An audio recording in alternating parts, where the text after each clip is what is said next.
Hello Krebbies, welcome to the fall update from your board of directors. Joining me today is President Corinne Lyall, President-elect Cliff Stevenson, and Vice President David Brown. So we'll lead off with Corinne telling us a little bit more about the board of directors adopting the budget for the 2016 year.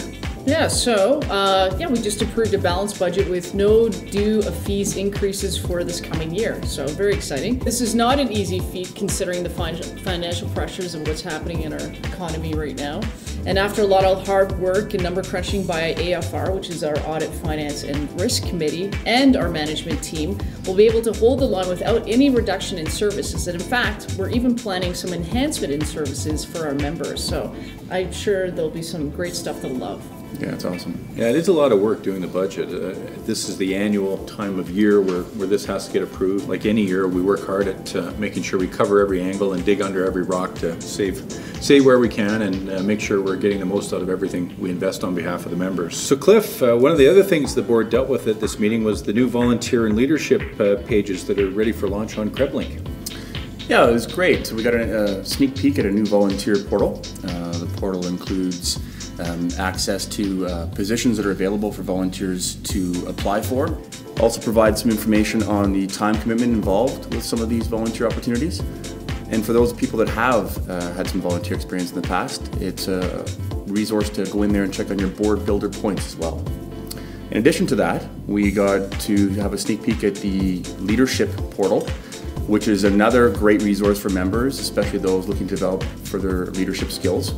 Some of the resources are videos, articles, links to webinars, and any upcoming events and workshops that might be out there for them to participate in. Now Dave, another important thing that happened at the Board of Directors meeting was the board adopting phase 2 of Area's harmonized rules. So this has been an ongoing project, and I know you were involved before. Tell us more. Absolutely. It's been a long project Area's been working on for quite a while. The new phase that we now have is all the realtors in the province will adopt the same rules as of January 1st this year. Now all the realtors in the province will be under the same rules, and the rules were actually templated from the Calgary Real Estate Board rules. So for our members, there's very little change that they have to get used to. So does that mean I can go up to, let's say, Edmonton and sell real estate there? Or? RECA has rules about you going outside of your district and not being an expert in the field, as well as in order to sell up in that area, you'd have to be a member of the board that you want to go up to. And also access is not always possible because our lockboxes don't work in Edmonton or Fort McMurray or any other part of the province other than in the Calgary region. Good to know. It's going to be nice to see consumers moving around the province and having essentially the same real estate experience. So this is definitely a step in the right direction. Absolutely. Absolutely. So Corinne, we're into event rush hour. It seems like the fall is a very busy time, and the board of directors had lots of things to look forward to on their calendar. Tell us about some of the big events coming up. So yeah, we're getting pretty excited. The big event coming up is the National Association of Realtors event, and that's going to be held in San Diego in November. But there's also this incredible trade show.